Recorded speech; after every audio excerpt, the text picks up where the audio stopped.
Kia ora koutou katoa. My name is Tessa Mackenzie and I'm very pleased to have been invited here today. Thank you to Monique and Grant for leveraging me out of Katikati on a wet day to drive down to Te Puke. So I'm here to talk about tiny houses, container houses and eco-villages. And I'm a self-confessed container addict. For the last 6 years or so I've been living in containers on and off grid. And I have to thank Melissa Cox for starting this tiny house movement here in the Bay of Plenty back in February, where she put out the word to myself and two others to sit on a panel, which included Bryce Langston from the Living Big in a Tiny House YouTube channel and Catherine Dunton-McLeod from Plenty Permaculture, and we were expecting about 30 people and we got 340. So we already knew that there was a big demand for this idea around alternative housing in the Bay of Plenty. So I've put up here the Facebook page that now has 600 members is basically Melissa's baby. And then I've also put up Closer and Reality, which is Bobby Cornell, who's an architect who's also one of the drivers of this movement. And she's standing at the back, so you may talk to her afterwards if you want to. So tiny houses. As a village, we are looking to be able to have somewhere as a pilot in the Welcome Bay, not the Welcome Bay, in the Bay of Plenty. So we need to go back slides please. Yep. So this one isn't here, there are none here yet. So we would like to be the first in the country to have a legal, official tiny house eco-village, and we're having lots of conversations with council around that currently. So the tiny house continuum, I have nothing but positive things to say about this idea. I see so many positives. Certainly for the housing affordability issue that is currently hitting globally, the tiny house movement has a really big impact on that, and you can see some of the reasons for that above. So economically it makes a lot of sense. Your heating costs are less, your building costs are less, your running costs are less, you have to spend less time cleaning, which I know is a big draw card for a lot of people like me. So you get a lot more time to be able to go out and socialise, to engage in your communities, to do any types of other work that you wish to do. Can we go back a bit? I'm not doing a very good Pecha Kucha here. Yeah. And the other thing around living in a tiny house is that you become a minimalist. So you start getting away from a consumer-driven lifestyle to something of valuing what you actually truly need.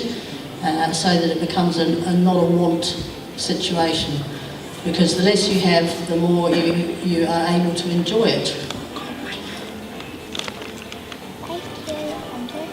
So I'll just let you read those things, but you can also see that from a social impact point of view, being able to live in a community such as an eco-village also has a lot of positives, particularly for people who maybe have the risk of becoming socially isolated, or would like to, maybe they're on their own raising children and would like to have that support around them.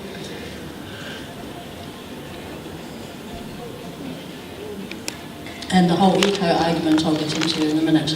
But anyway, this is my buzz.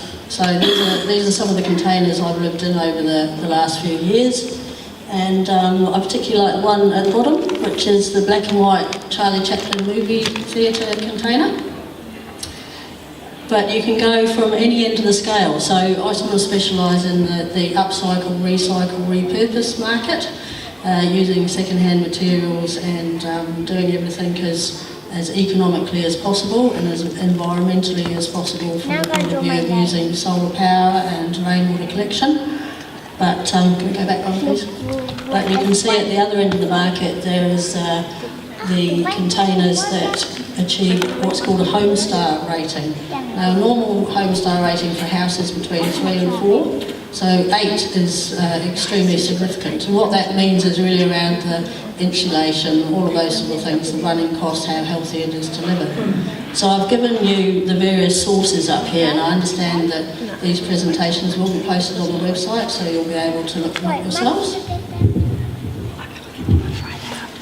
So energy is just one of the examples. So whether you're on-grid or off-grid, you're still going to save power because you can't fit all of those appliances in a small space, so you tend to do without them. I'm also a bit of a gadgets person, so I have things like a quarter-acre pot, which is like a powerless slow cooker, and I have a little espresso machine that you grind with your hand, and those things are obviously important to be able to have a good cup of coffee. So these are lots of examples of tiny houses. So as I said, containers is what my buzz is, but tiny houses I am fully for. They're so versatile. Now these are some of Bobby's designs, so I'm giving her a plug here, and not because she's a brilliant architect, but also because she does a huge amount of volunteer hours and has put in a huge amount to be progressing this movement here in the Bay. So as you can see, they can be versatile, lots of different designs.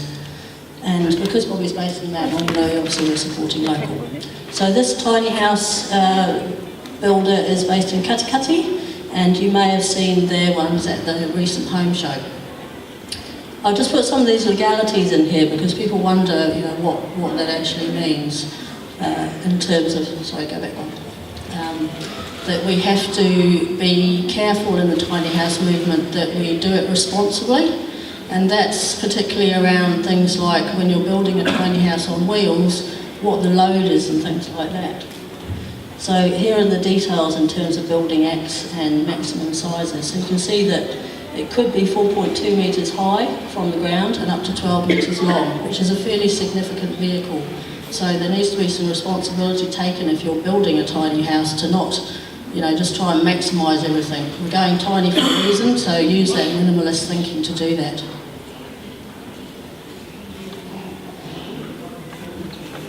So in terms of weight and load, these are some things that you need to remember.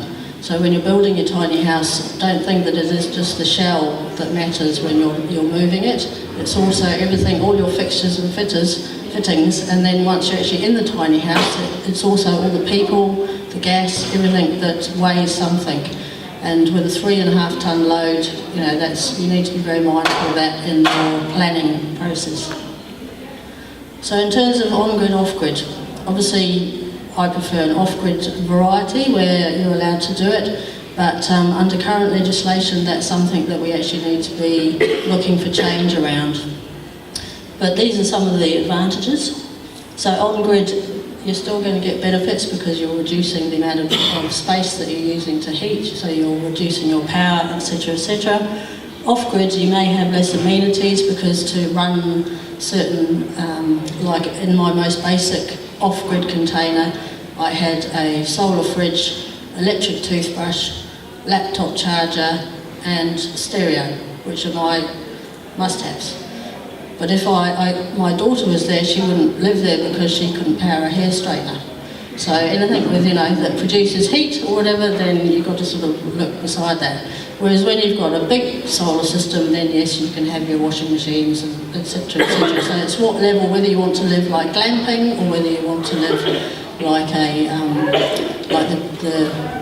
someone else, then you make your choices. So eco in the context of small space lifestyles is around things like use of non-toxic materials.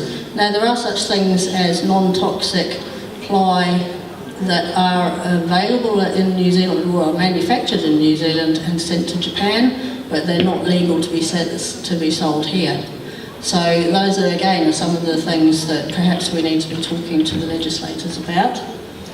Sorry, can we go back one, please? These are some of the things that you actually learn living in small space or off-grid, is that you learn to turn lights off, you learn how much water you're using so you don't leave the tap running when you're brushing your teeth. So there are a lot of lessons by even living off-grid for a while that you can then take into your on-grid environment. But I have to say that, you know, when I come from off-grid to on-grid, it doesn't take long for us to take those things for granted again.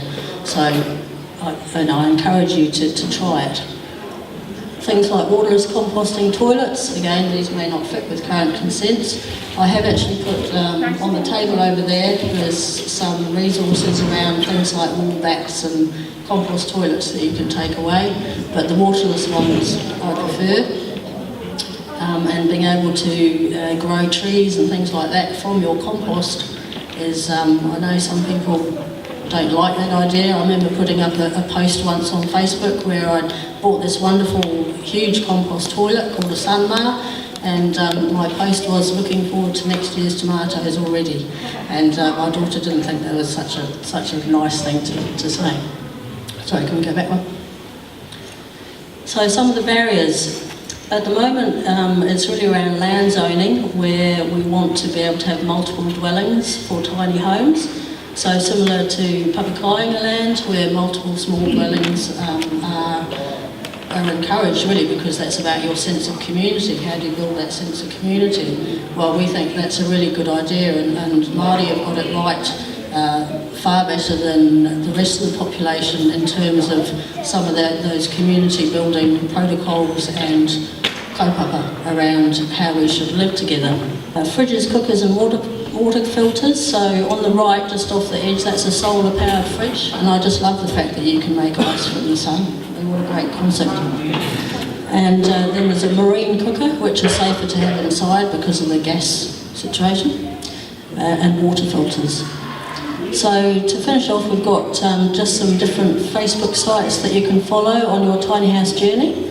Housing Alternatives Tauranga and Bay of Plenty, 600 members at the moment, as I said. So again, these will be on the website, I believe. And one more slide. So again, big shout out to Melissa Cox, who was really the instigator of this movement here in the Bay of Plenty. And some of the other organisations there, again, Closer, which is Bobby, and The Reality, which is Bobby. And a big plug also for the whole permaculture movement, because permaculture isn't just about gardening, it's about design and planning and living. So if you use that as a framework, whether you're building an eco-village or setting up a new property, then it's a really great way to go. And we're lucky enough to have a permaculture design course here in the Bay of Plenty up in Whakamarama, with their course opening again next February or April, I believe. And I've got some flyers over there for that as well. So, you know, we're well placed here. We've got lots of people who are interested in the movement, and we've got lots of people who are suppliers to the movement. And that's me, and I'm happy to talk to people afterwards or have questions if you would like them.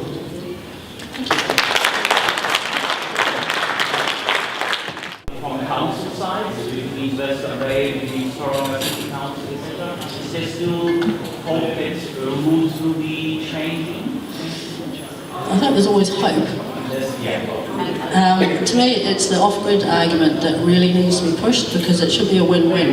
You know, why wouldn't people be happy to be paying less, having less infrastructure demand, be able to have a less footprint on the planet, etc., be encouraged to be using things wisely, using natural resources, going towards green energy.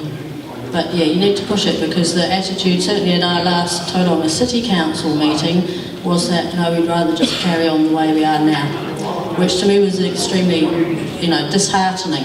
And when things like council might bring in an expert in water to come over for the urban planning, and they talk about everything just as it is now, with everyone having flush toilets, everyone doing all of those things. You know, if you have a disaster, who are the people that you go to charge your phone? They're the people who are on solar or any other energy, because as soon as those infrastructures get damaged, any of your pipe works, etc., you're basically stuffed. So, and you can see that wherever you go in the world. Whereas if you're self-sufficient and self-contained, you're going to be a lot better off. I think the things I remember people is that tiny holes are typically designed with the majority in mind, so that if they see it up, so that they know, cool, if we run a flight class, these 50 properties, we're going to get 50 vehicles, we're going to get rates, and those 50 people are going to get a know how their race is managed. Whereas if you leave it to the masses, that confidence in the way people are going to manage their own races isn't really there to say, so I guess with that's kind of why it really moved. quite possibly, but I mean, you just look at MMP and what that's done now, is that if enough people actually join together to have that discussion, then we can actually make change around that. So that's what I would encourage.